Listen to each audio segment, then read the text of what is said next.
Hi everyone, welcome to Nellore రుచులు and Hanvi vlogs. ఈరోజు recipe వచ్చేసి బీరకాయ తొక్కు పచ్చడి అండి.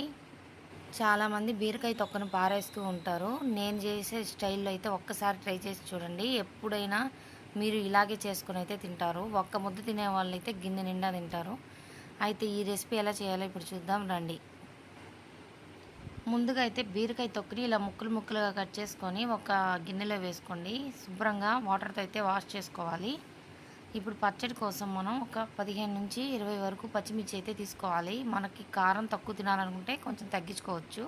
ఇప్పుడైతే 4 టమాటాలు, ఒక ఆనియన్, కొంచెం చింతపండు, కొంచెం కొత్తిమీర అయితే తీసుకున్నానండి. కొత్తిమీర అయితే కంపల్సరీ వేయాలి. ఇప్పుడైతే ఒక స్పూన్ ధనియాలు, ఒక స్పూన్ జీలకర్ర కూడా తీసుకున్నాను. ఇప్పుడు స్టవ్ వెలిగించి ప్యాన్ పెట్టి ప్యాన్ హీట్ అయ్యాక ఇందులో కొంచెం అయితే ఆయిల్ అప్లై చేద్దాం. ఈ ఆయిల్ కూడా కొంచెం వేడెక్కాక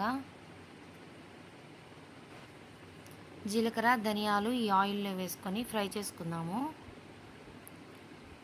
ఇవి చిటపటలాడుతూ కొంచెం అయితే వేగాలి, మరి బ్రౌన్గా రాకూడదు. కొంచెం వేగాక ఇందులోనే మనం కట్ చేసి పెట్టుకున్న పచ్చిమిర్చి కూడా వేసుకోవాలండి. ఇలా అన్నీ కూడా వేసుకొని బాగా ఫ్రై అయితే చేసుకుందాం.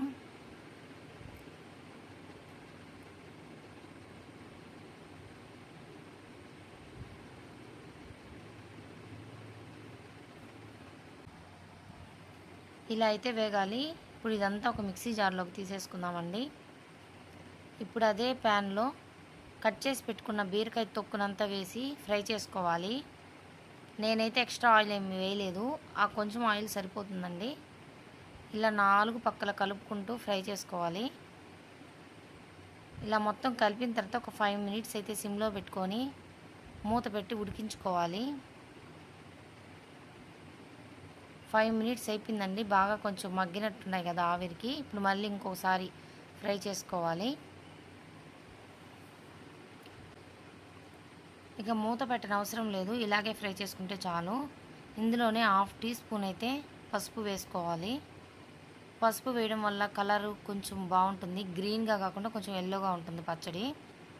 ఇలా పసుపు వేసిన తర్వాత ఒక 5 మినిట్స్ అయితే ఫ్రై చేసుకోవాలండి. మరీ మాడకుండా కొంచెం వేగేటట్టు చూసుకొని ఫ్రై చేసుకోవాలి.